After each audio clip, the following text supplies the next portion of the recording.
Hello. हम पढ़ रहे थे एक्वायर्ड इम्यूनिटी। हमने पढ़ा कि एक्वायर्ड इम्यूनिटी आफ्टर बर्थ हमारी बॉडी में डेवलप होती है और ये हम तब डेवलप करते हैं जब हमारी बॉडी किसी बैक्टीरिया के या वायरस के कांटेक्ट में आती है। हमने ये भी पढ़ा है कि एक्वायर्ड इम्यूनिटी को दो पार्ट में डिवाइड किया जा सकता है, HMIS humoral mediated immune system and CMIS cell mediated immune system. Humoral mediated immune system में एंटीबॉडीज़ प्रेजेंट होती हैं जो हमारे ब्लड में, प्लाज्मा में या लिम्फ में प्रेजेंट होती हैं। वहीं पे सेल मीडिएटेड इम्यून सिस्टम में कुछ खास सेल्स होते हैं जिन्हें हम लिम्फोसाइट्स के नाम से जानते हैं। Lymphocytes. Now these lymphocytes are of two types. We have a T lymphocyte and we have a B lymphocyte. T lymphocyte का नाम थाइमस के ऊपर पड़ा है क्योंकि ये थाइमस में डेवलप होते हैं। थाइमस एक एंडोक्राइन ग्लैंड है जो हमारे चेस्ट में प्रेजेंट होता है। और बी लिम्फोसाइट बोन मैरो में डेवलप होते हैं या बर्सा फैब्रिका नाम के एक ऑर्गन में डेवलप होते हैं, इसीलिए इन्हें बी लिम्फोसाइट कहा जाता है। बी लिम्फोसाइट का काम है एंटीबॉडीज प्रोड्यूस करना। इट प्रोड्यूसेस अ प्रोटीन जिसे हम एंटीबॉडी कहते हैं जो बैक्टीरिया के साथ अटैच होकर उसे मारने में मदद करती है। टी लिम्फोसाइट 4 डिफरेंट टाइप्स के होते हैं। The first one is called cytotoxic और किलर टी सेल जो बैक्टीरिया को मारते हैं। Second is known as helper T cell जो बी लिम्फोसाइट की मदद करते हैं एंटीबॉडीज बनाने में। The third is known as suppressor T lymphocyte. ये सप्रेसर टी लिम्फोसाइट हमारे इम्यून सिस्टम को सप्रेस करते हैं ताकि हमारी इम्यून सिस्टम हमारे ही बॉडी के सेल्स को डैमेज ना करे। उसके अलावा हमारे पास एक मेमोरी टी लिम्फोसाइट भी होता है जो याद रखता है कि कोई बैक्टीरिया किस तरह का दिखता है और उस बैक्टीरिया को मारने के लिए किस एंटीबॉडी की ज़रूरत पड़ती है। So we were talking about cell mediated immunity जो टी लिम्फोसाइट्स की वजह से होता है। ये बैक्टीरिया, वायरसेस, फंगस, प्रोटोजोआ और ट्यूमर सेल से हमारी बॉडी को प्रोटेक्ट करता है। नाउ टी लिम्फोसाइट जैसे हमने डिस्कस किया, we have 4 different type of T cells. Helper T cell जो बी लिम्फोसाइट की मदद करते हैं एंटीबॉडीज बनाने में।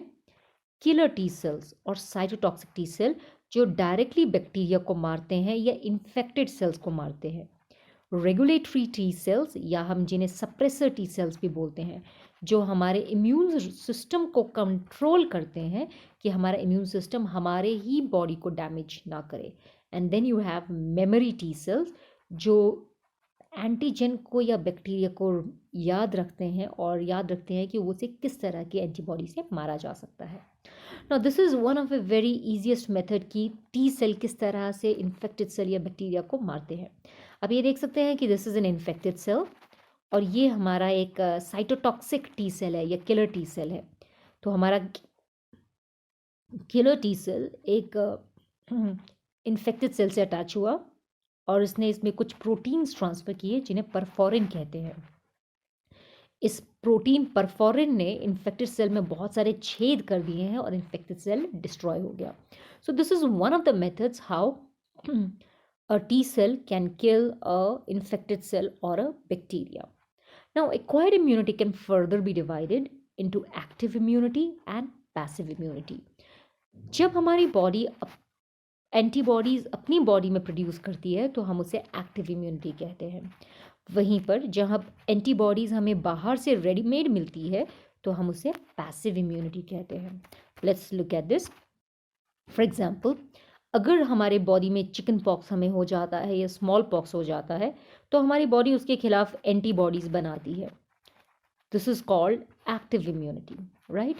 Active natural immunity. जब हम अपने आप को वैक्सीनेशन देते हैं, vaccine is dead bacteria which is given to our body, तो हमारी बॉडी उस डेड बैक्टीरिया के खिलाफ एंटीबॉडीज़ प्रोड्यूस करती है। This is called an artificial active immunity, right? हमारी बॉडी खुद एंटीबॉडीज़ प्रोड्यूस कर रही है। नाउ एक मदर अपने बेबी को प्लेसेंटा के थ्रू जब रेडीमेड एंटीबॉडीज़ ट्रांसफ़र करती है तो हम इसे पैसिव नेचुरल इम्यूनिटी कहते हैं।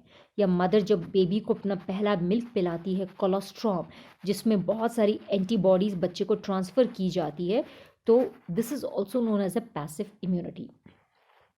जब हमें कोई सांप काट देता है तो हमें एंटी वेनम ट्रांसफ़र किया जाता है, या हमें टेटनस का टीका जब लगाते हैं तो हमें एंटी टेटनस का इंजेक्शन लगाया जाता है, जब हमें हमारी बॉडी में डायरेक्ट एंटीबॉडीज़ ट्रांसफ़र की जाती है, बनी बनाई। तो इस तरह की इम्यूनिटी को हम बोलते हैं passive immunity. So these are some examples of passive and active immunity. Active immunity में एंटीबॉडी हमारी बॉडी में डेवलप करती है, जबकि पैसिव इम्यूनिटी में रेडीमेड एंटीबॉडीज़ हमारी बॉडी में ट्रांसफ़र किया जाता है।